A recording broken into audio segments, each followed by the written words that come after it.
Salam, hörmətli tədbir iştirakçıları, hər birinizi Salihdə fəaliyyət göstərən Anaköy ekoloji problemlərin öyrənilməsində kömək ictimai birliyi adından salamlayıram.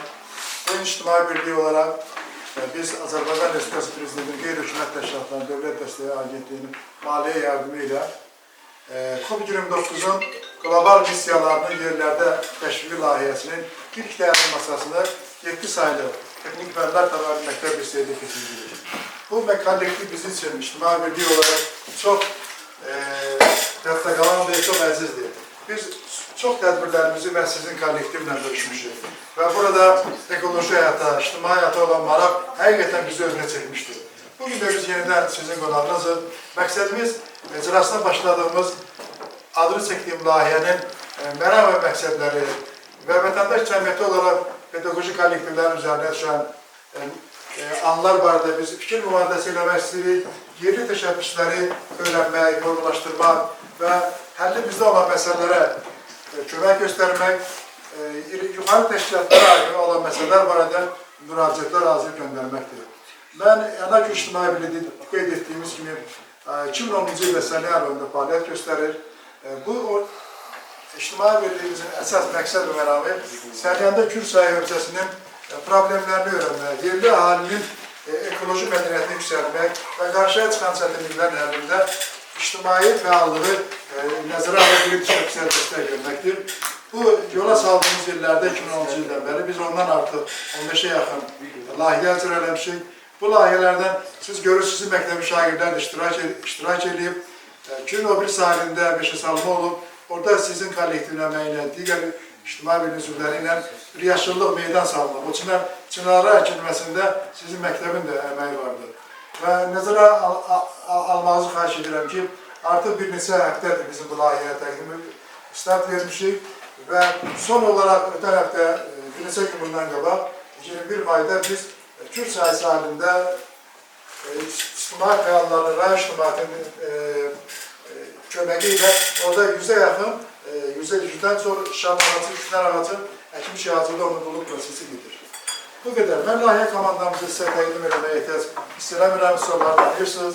Sizin məktəbin hörmətli müəllimi, əməkdar müəllim Alıverdi müəllim bizim komandada, layihə komandasındadır.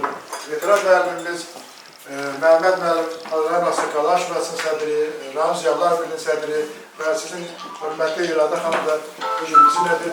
Mən bu layihənin icrasına verdiyi dəstəyə görə, Dövlət Agentliyinə və yaradılmış şəraitə görə Rayon İcra Hakimiyyətinə, Şirvan Regional Təhsil İdarəsinə, bugün ev sahibinin rəhbərliyi etdiyimiz İradə xanıma özlərinin təşəkkür və minnətdarını bildirirəm ki, bizim ictimai fəaliyyətimizin təbliğat işimizin aparılmasına dair belə bir şəraiti yaratmışdır. Dostlar, dünyanın, əgər biz ekoloji mövzudan danışmağa çalışırıqsa, bugün dünyanın narahat edən ekoloji problemləri həddindən çoxdur. Ötən əsrin 60-70-ci illərdən yarın pedagojik müəllimlərimiz bilir. Dünyada bir Lex Komze ekologiya sözü meydana gəldi. Və 50-60-ci illərdən sonra vəziyyət getdikcə gəlişləşdirdiyinə görə alimlərin fikirlərini dövlət rəhbərləri, ən böyük aparıcı devletlərin rəhbərləri və beynəlxalq ictimaiyyət artıq bu təklifləri dəstəkləməyə başladı.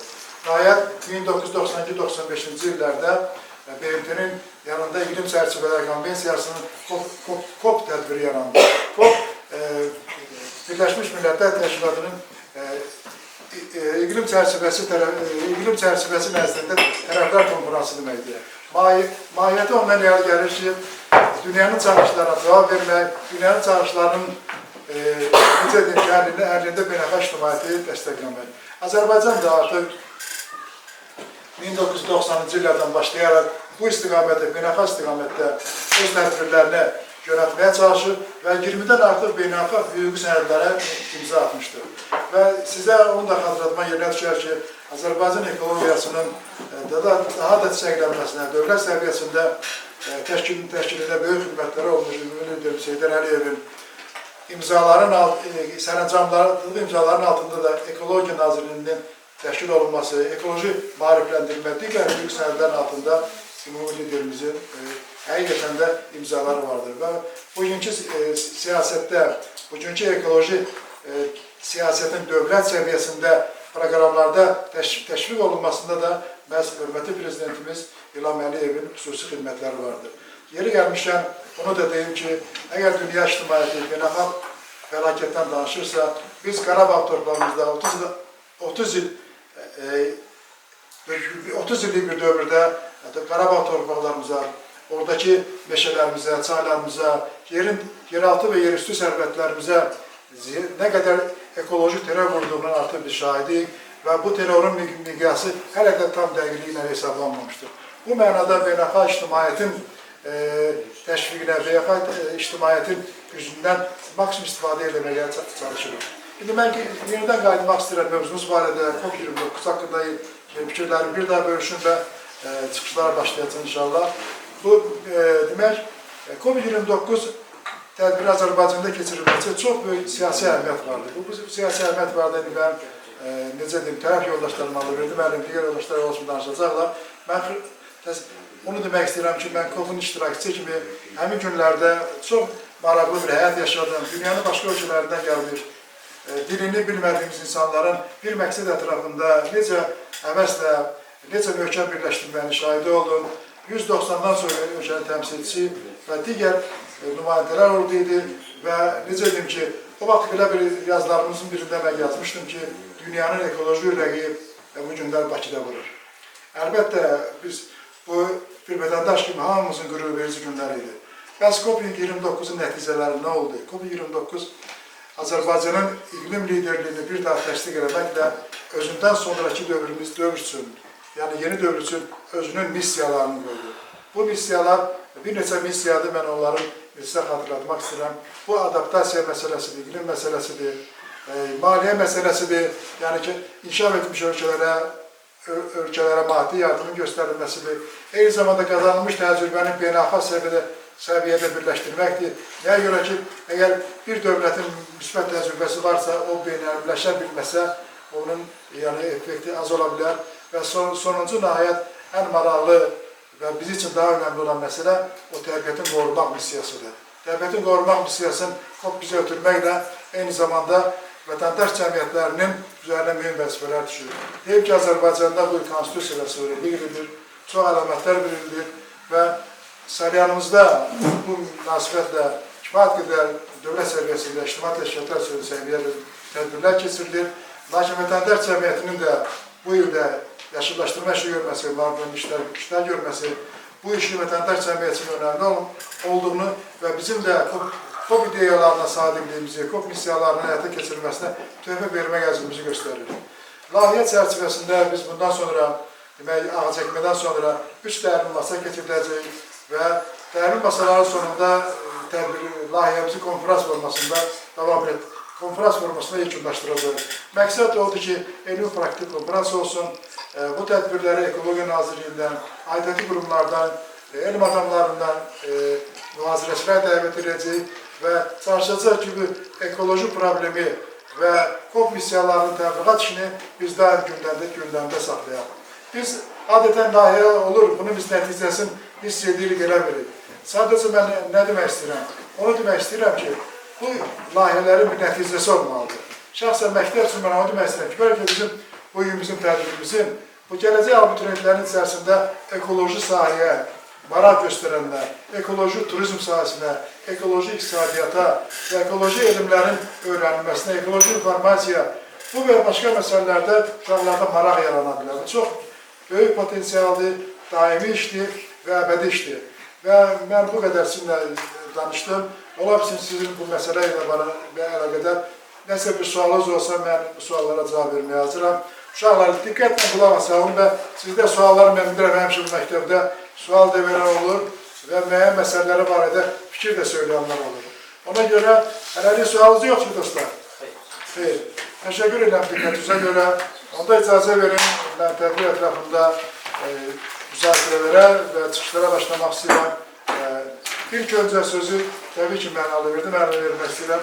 Aliverdi müəllimin pedaqoji fəaliyyəti ilə yanaşı dostlar, bizim ictimai həyatda, Səryan ictimaiyyətində xüsusilə önəmi var və çox sağ olsun ki, bugün o bizim ana ictimai birliyin və layihələrində canla, başla iştirak edir və öz şəxsi dəstəyini göstərməklə nümunə göstərir. Aliverdən buyur üzərində. Dünyaya belirledi ki bizim yaşama, bizim beynəlxalq tədbirlərə ev sahibi olma hakkımız var. Ama bugünkü layihə, Rüstəm bənim seçdiyi bu layihə nəyə xidmət edir? Ancaq COVID-19 gəldi, keçirildi, getdi, oldusa, bu olur kampanya. Ama biz ondan bəhrələnib hər bir bölgənin bu sahədə təşviq olunması, bizim o stimullaşdırıcı bir mənbədir.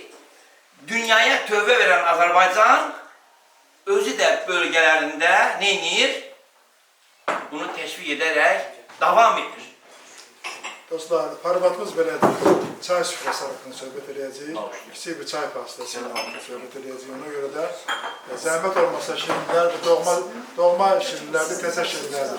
Əlinizi uzadın, yəni hamımız, bacılarımız, analarımız, uşaqlarımız istifadə edin şirinlərdən inşallah.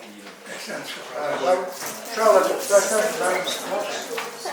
Siz yiyin ki, bura uşaq, bir də otaqlara zəhmət oluyor, özərinizdən götürün. Otaqlara zəhmət olursa.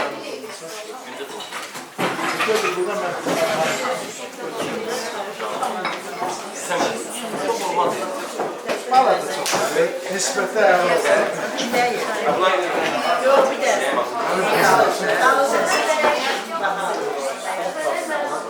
O sen ama bilmez.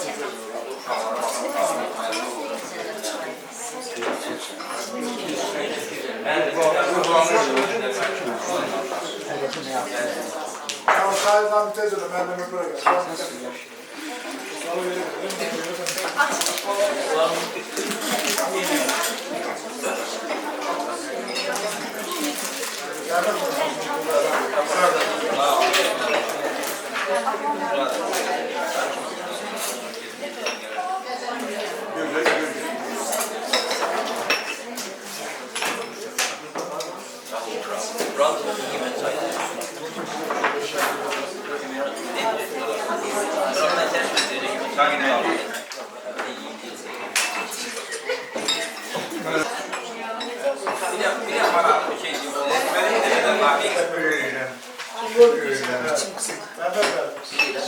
Yanaşmanız məsələdir olsun.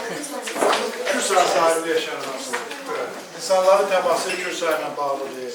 Siz onların kürsü sahilləri necə vaqit baxdığının da münasibəti görmüşsünüz. Və Ağsaqqal söz dediniz. Bu ilə məsələ biraz ictimailəşdirmək istəyirik. COVID-29 prizmasından, COVID-29 işığından buna necə deyə bilərsiniz? Zəhmət olun. Ağay Məhəmməd Rəfoğlu, Rayon Ağsaqqallar Şurasının sədri. İndi bu günləri artıq biz yeni layihənin başlandığı və bundan qabaqki illərdə bu layihə ayrı-ayrı formatda, ayrı-ayrı adı altında təşkil olunur. Mən istərdim ki, bəli, bu layihənin praktik səbəblərini qısa danışım və sizin də baxın. İndi bizim təbii ki, şairlərin və bura yığılan insanların madili ilə bağlı deyil. Sadəcə olaraq biz əməlimizlə buna nail olmalıyıq. Məsələn, məktəb nə ala bilər? Öz kontingentindən hər küçəyə çıxan küçələrdə yaşayanlardan ibarət bir dəstələr düzəldə bilər. O dəstələr o əllərində zibil kürə doğru gedən insanın qarşısına çıxıb nəzakətlə deyə bilər ki, bu hamımızın içdiyimiz su mənbəyidir. Gəlin bunu çirkləndirməyək, bunun yolunu başqa şəkildə.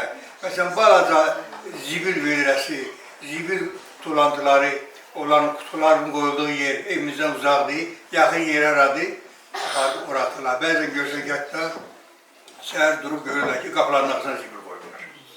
Hətta maşınla gedir, gedəndə qapını açır, oradan küçəyə zibil atır və neçəsini mən eləsi şəhər gəzintilərində mən şəklini çəkmişəm, telefonlarında var. Yəni ki, bizim gücümüz buna çıxdı. Biz burada böyük bir maddi vəsait toplamayalım. Bunun ötəsindən gələ bilərik. İndi görürüz ki, küçələrdə zibil kutuları qoyublar. olan sadece azdır, tabii ki tələbatı ödəmir. Ve o kutular da vaxtı-vaxtında daşınır. Artık bu meseleler xeyli yaxşılaşıb ve bəzi küçələrdə isə artık kanalizasiya ve asfalt örtüyü olmadığına göre maşınlar oraya gelip gelmesi çətinliklər var. Ama lazımdır ki o adamlar daha körün qırağına yok. Həmin biraz uzaq da olsa getirip buraya töksünlər. Reglamenti nəzərə almaqla çox danışmaq olar tədbir olaraq. Ben de Şəhla müəllim, Əməkdar müəllimizə söz verəcəm. Rəhimova Şəhla, Salyan şəhər 7 saylı məktəbi coğrafiya müəllimi, əməkdar müəllimi. Hörmətli tədbir iştirakçıları, hamınızı salamlayıram. Anakür İctimai Birliyinə belə bir gözəl, qlobal əhəmiyyətli məsələnin təbliğində iştirakına görə, layihəsinə görə təşəkkürümüzü bildiririk. Bu təbliğatın, bilirik ki, təbliğat görüləcək hər bir fəaliyyətin əsasıdır. Fəaliyyətin bütün istiqamətlərində var. Dəfələrlə bizim məktəbimizdə layihə çərçivəsində Anakür İctimai Birliyinin üzvləri, layihə üzvləri məktəblərlə görüşlər keçiriblər. Biz o görüşlərdə biz də iştirak eləmişik. Hər dəfə də o görüşlərdən şagirdlər böyük təəssüratla ayrılıblar həqiqətən. Çünki indiki gənc nəsil üçün, gələcəyin qurucuları olan bizim körpə kiçik balalarımız üçün bu layihələrin doğrudan da böyük əhəmiyyəti var. Təbliğat tədbirli layihələrin əhəmiyyəti var. Niyə görə? COP29 barədə bizim şagirdlərimiz eşitdi. Bugünkü tədbirdə bir daha çıxışları dinlədilər. Bizim dərslərimizdə də bu barədə, elə yaxınlarda da elə iş elə alınıb ki, mövzuyla əlaqədar uşaqlar bu barədə eşidiblər. Amma yenə deyirəm ki, o layihənin, daha doğrusu COP29 konferansının Azərbaycanda olmasının Respublikamız üçün böyük əhəmiyyətlə yanaşı yerlərdə də hər birimiz üçün çox böyük dəyərləri oldu. Dostlar, tədbirlərimizin sonuna gəlirik. Sizin üçün məlumatlarınızı papkalar var mı burada? Burada məlumatlarınızı papkalarda press releaselər, digər varlıqlarınızı məlumatlar var. Bu papkalar sizindir. Götürərsiniz, evdə bunu istifadə edersiniz. Və bununla da başqa çıxışlar yoxdursa biz tədbirimizi... Uşaqlardan bir ikisi münasibət olsun. Uşaqlardan Kimsə fikirləmək. münasibət bilirsin. Buyur. Hayır, şu. Özü təqdim edərsin onu. Əbulov, buyur. Buyur. Əbulov İslam, şəhər 7 saylı məktəb Hüseyin, 8-ci sinif şagirdi. İlk öncə tədbir iştirakçılarını salamlayıram və Anakür ekoloji problemlə öyrənilməsindən Kömək İctimai Birliyinə təşəkkür edirik ki, şəhər 7 saylı məktəbdə ilk dəyirmi masa bizi ilə keçirdik. Bununla da öyrəndik olduq ki, Birləşmiş Millətlər Təşkilatının İqlim Dəyişiklikləri Üzrə Sərnişin Konvensiyasının Tərəflər Konferansının 29-cu sessiyası, yəni COP29-un 2024-cü ilin noyabrında keçirilməsi həm Azərbaycan regionu üçün tarixi əhəmiyyət daşıyır. Çünki həmin tədbirdə 190-dan çox millətlərin iştirakı, yəni böyük bir şey deməkdir. COP29 yəni yalnız dövlətlərin, yəni hökumətləri deyil, həm də vətəndaş üçün cəmiyyət konferansı edir. Sinifimiz 8B sinifi adından təşəkkür edirik ki, dəyirmi masaya bizi dəvət elədik. Anakür Birliyin, demək, COP29-un məqsədləri və missiyalarını təbliğ edən ilk dəyirmi masanın şəhər 7 saylı məktəbdə keçirinizə görə təşəkkür edirik. Çox sağ olun. Sizə də uğurlar, gələcək təbiətin dostu. Təşkilat adından sizə təhsildə, həyatda uğurlar arzu edirik və harada çalışsınız, harada fəaliyyət göstərir. Bilin ki, siz Kürd çayını təmsil edirsiniz, Kürd çayının sahilində dünyaya gəlmiş vətəndaşlarsınız və ekologiyamızın təbliğatına, ekologiyamızın qorunmasına öz töhfələrinizi verməkdən əsirgəməyin. Uğurlar olsun, siz sağ olun.